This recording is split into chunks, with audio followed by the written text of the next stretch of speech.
How do you treat parvo? Parvo really typically is just treated symptomatically. So they're presenting with vomiting. We address the vomiting with anti-nausea medications. They're presenting with diarrhea. We'll treat that with potentially an antibiotic. Most important, though, for these guys is going to be fluid administration, rehydration, because they are losing fluids through the vomit, through the diarrhea. They're not consuming. Dehydration is one of the primary concerns. Typically, if they're fairly stable, we just do sub-Q fluids. However, we will administer IV fluids. Nutrition, because they're not eating, and these are puppies typically who really require that nutrition.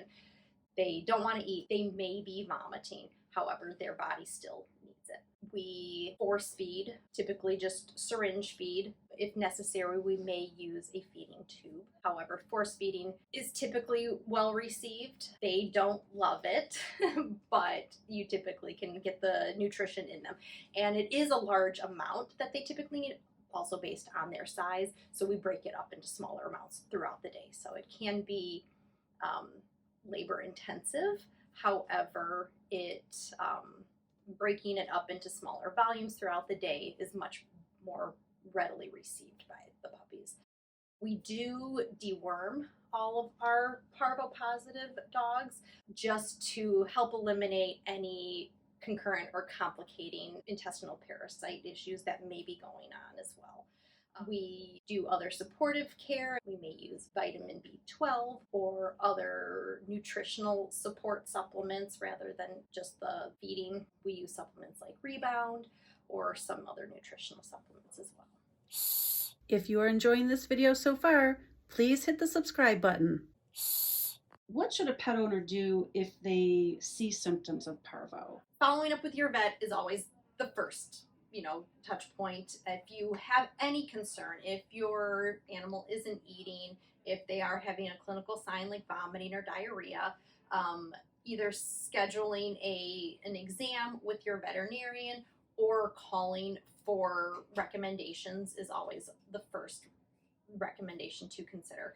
From there, hopefully your vet will be able to either get you in for a test if that is what they deem necessary. The difficult thing with parvo is those vague clinical signs can also be symptoms of many other illnesses. It could be a foreign body. It could be just a gastroenteritis from something they got into. It could be intestinal parasites. So there are a lot of different things that could be going on causing those same clinical signs. So your veterinarian will also likely look at the whole picture. What signs are we showing? How old's your animal? What's their vaccination history? What's their potential exposure history or risk? And kind of put all those pieces together and make their best medical recommendations. What does happen if parvo is left untreated? Unfortunately, it is most likely going to be fatal.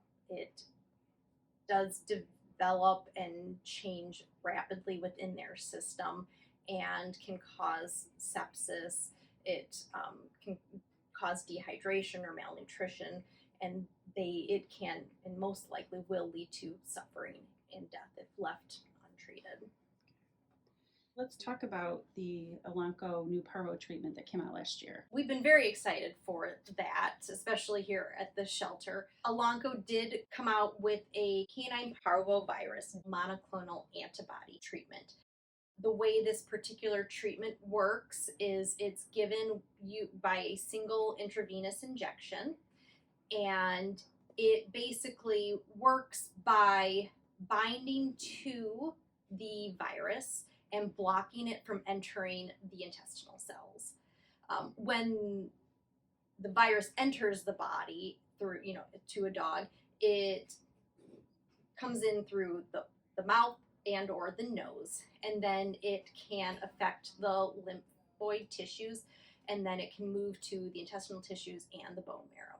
So before it can completely destroy, hopefully, the intestinal tissues, this antibody can go in and basically block it and say, nope, you don't have access here. So they can heal and recover much more quickly when administered in a timely manner. We've been able to use it on one, and this was actually an older puppy. He was closer to a year old. He actually came into the shelter as a stray with so no known history. Was not showing clinical signs initially, and within the second day of his stay here, broke with all the symptoms. So we tested him immediately, and he was a very strong positive.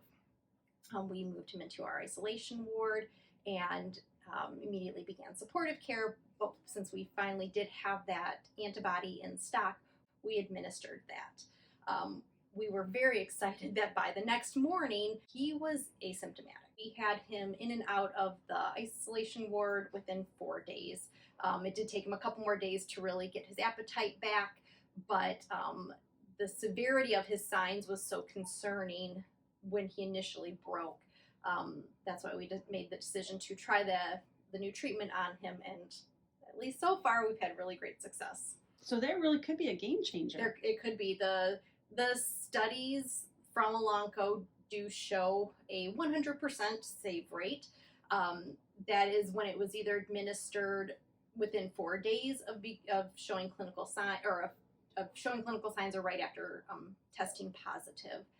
And so we're very hopeful. It can be costly, however, the cost to savings benefit in being able to use less medications, to continue treating their clinical signs, staff time, if it was an owned animal, just being able to keep them in their home is the hope. So we do anticipate and being able to use it on an outpatient basis as well.